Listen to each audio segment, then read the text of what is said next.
성도 여러분 안녕하세요. 고난주간 3일차입니다. 세상에서 통용되는 말 있잖아요. 권선징악.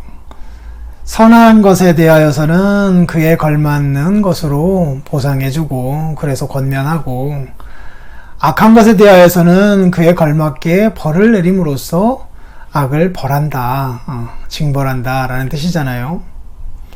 맞죠? 인과 응보도 마찬가지 아닙니까? 행한 것대로 갚아주는 거잖아요. 그런데 말이에요, 우리가 지난날에도 살펴보았던 것처럼 죄가 넘치는 곳에 그 심판이 넘쳤다, 불순종이 더한 곳에 하나님의 책망이 더해졌다 라고 말씀드릴 것 같은데, 그렇게 되어 있질 않고 죄가 넘친 곳에 은혜가 더했단 말이에요. 불순종을 그대로 내버려 두심은 긍휼히 여기시기 위함이었다라고 말씀하고 있단 말이에요. 무엇보다도 하나님이야말로 권선징악 하실 수 있는 분이시잖아요. 왜냐하면 그 선의 기준이시니까요. 그리고 악에 대하여 명확히 심판할 수 있는 자격을 지니신 심판주이시니까요. 그런데 그 하나님께서 그렇게 하지 않으셨어요. 선한 것에 대하여서 하나님이 칭찬해주고 상을 주시고 하시죠. 악한 것에 대하여서 하나님이 책망하시고 심판하시고 하시죠. 그러나 그렇게만 대하셨냐고요? 그렇지가 않잖아요. 성경의 역사 전체를 보세요. 아담의 타락부터 시작되었던 인류의 역사 전체를 보세요. 그 전체 중에 말이에요, 정말 그 하나님 보시기에 그 선한 것을 하나님 앞에 먼저 드려서 하나님 앞에 칭찬받을 만한 어떤 일을 한 사람이 누가 있나요? 누가 있나요? 그리고 악을 행하고 나서 그 악에 대하여서 액면가 그대로 다 심판받고 처벌받았던 사람들, 그 사람들만 있는 건가요? 그냥 성경의 역사는 다 그 사람에 대한 기록인가요? 아니잖아요. 아니잖아요. 사실 우리가 로마서에서 읽었던 것처럼 한번 여러분들도 생각해 보세요. 로마서 11장에서 이렇게 말씀하셨잖아요.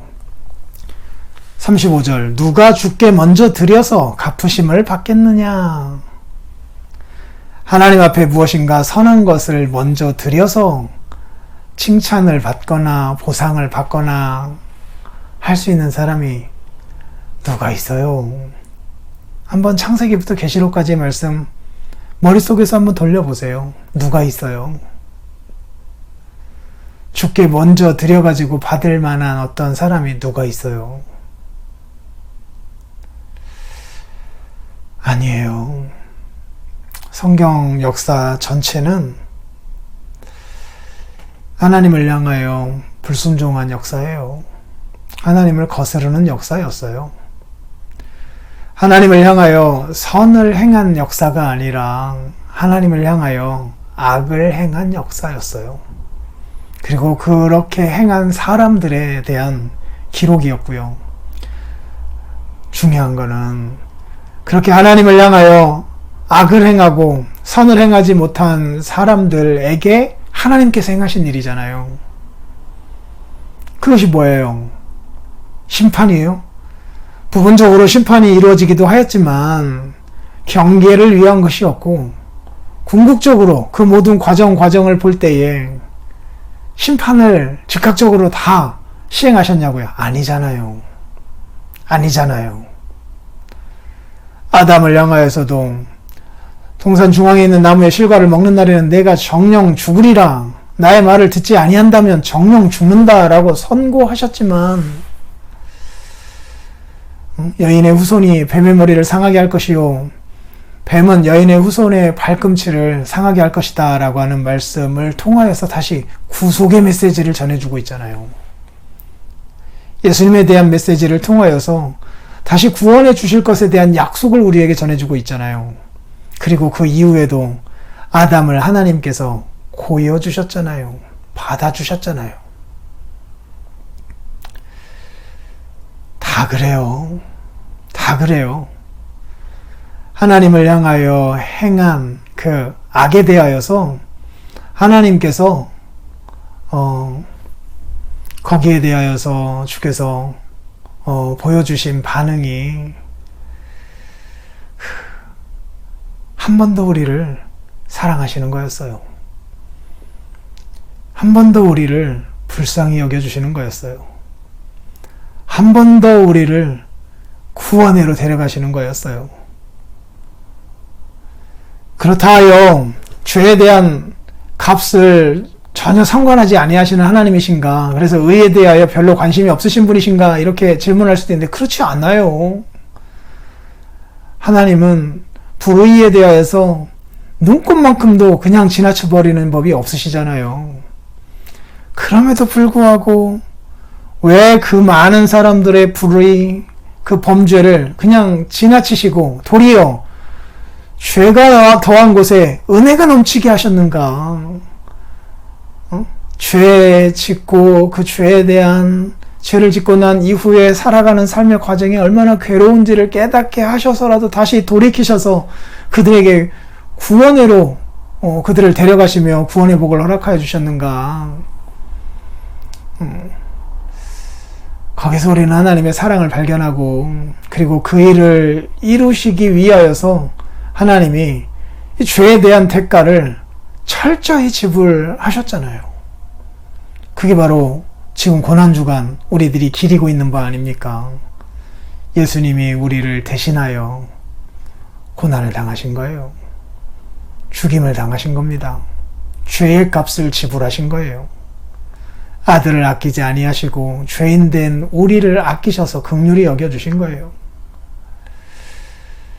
악을 그렇게 싫어하시는 분임에도 불구하고 악인된 우리들을 그냥 처형하지 아니하시고 다시 깨닫게 하시고 보듬어 내시고 그래서 다시 주 앞에로 세워갔던 역사가 성경의 역사였고요.